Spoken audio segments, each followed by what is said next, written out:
Thank you all so much for coming out on this lovely evening. But we're celebrating the opening of the Bryant Avenue facility, first of its kind in Minneapolis. Hopefully the first of many more to come.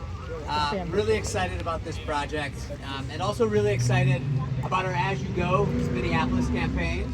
So trying to encourage people, support people, biking, walking, taking transit when it works for you and your family, as a way to shift modes, promote health, promote the economy, do what we can to promote climate change and climate action. So we're really excited to have you all here tonight. We have a short program. We have some elected leaders who played a big role in this facility getting completed, and we'll turn it over to them, and then we have some thank yous, and then we'll walk through some of the activities that we have planned. So without further ado, I'd like to introduce Mayor Jacob Frey.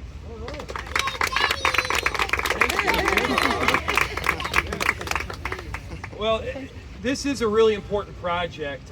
One, because the incredible people here in our Public Works Department really made this happen. Can we give them a huge round of applause? The technical work to get it done, the practical work to make it happen, and ultimately setting such a beautiful vision for how our city can collectively become less car dependent. That is the direction ultimately that we know that we need to move, not just for the mental health of our city, not just for the physical health for the individuals in it, but we also know how critical it is for the environment. One of the best ways to reduce our collective and per capita carbon footprint is by not driving everywhere you go. Finding additional ways to walk and bike to get from point A to point B, and we're making great strides in that. You may or may not be aware, but Minneapolis was just announced as the most bike-friendly city in the entire country. Big deal. By the way, we were also announced as the happiest city in the entire country. I don't exactly know what the objective criteria was to arrive at that stat, but I do believe that part of it is that we are pushing for a more pedestrian and bike-oriented atmosphere. Part of it is that I think the 2040 plan just recently got the ability to get implemented in full, which of course allows us to have these beautiful walkable neighborhoods where you've got a diversity of housing options in every neighborhood. Something that I know that so many people push for. But on this, we're talking about Bryant right now, and on this particular project, a lot of people worked to make it happen. I know that it was bumpy along the way, but this is the kind of macro vision where once it gets done, everybody pretends like they were for it from day one. There are a lot of people I know along these corridors that now that it's implemented, now that they've got additional green trees along the way, now that it has a more pedestrian-oriented vibe, now that the street itself can be narrowed so that you've got more of a diversity of transportation options, people do in fact like it. It is a beautiful street, and it's one that I think we all should be really proud of. And so I'm just so thankful for everybody that helped to make it happen. It's a good thing for our city. It's a good thing for the environment. It's a good thing for our health. I know that I want to thank, again, our whole Public Works team. I want to thank our new director, Tim Sexton. I want to thank our former Public Works director and now COO, Margaret Anderson Kelleher, who is here as well. And I want to thank our council members. I see Council Member Palmisano. I think Council Member Chugtai may be here as well. Council Vice President Chugtai, and we got a great crew, and they're all pushing to make beautiful things happen. And so with that, I think I turned it over. Yes. And so with that, would you please give a huge round of applause to someone who has been working to make this big vision happen for quite some time, a big biker, runner, pedestrian herself. Give it up for the wonderful council member of Ward 13, Council Member Palmisano. All right.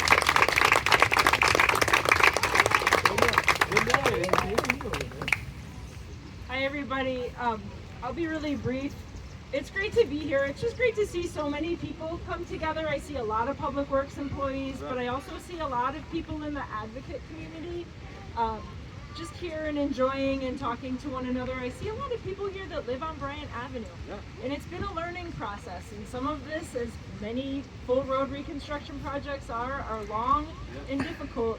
And we are still making some final modifications to some of these projects. But, this street represents a tremendous growth of us as a city. You know, this used to be 55 feet of solid concrete. Yeah. With a lot of, with kids that weren't allowed to cross Bryant Avenue without a grown-up. And that's changed. We've been working with Barton Elementary School to try and put together a program to help teach young people about not just stewardship, but also about stormwater and rainwater and how we live together better in an urban city with a changing climate.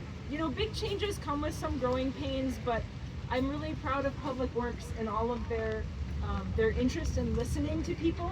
In a way, I think some of our maybe very beginning mistakes with how the beginning of the street was designed before it was modified was about trying to accommodate all of the feedback we got and not being willing to need to make hard choices and say no. We really tried to accommodate everybody's wishes, and maybe by trying to please everybody, we couldn't please a lot of people in that first year. But you know, we are learning. We learned from Grand on how we would design Bryant. We're learning from Bryant on changes we'll be making to Hennepin. And there's just a lot to celebrate about this street and a lot that it says about us as a city. So thank you all for being here. It really means a lot to the people that help put their blood, sweat, and tears into this project.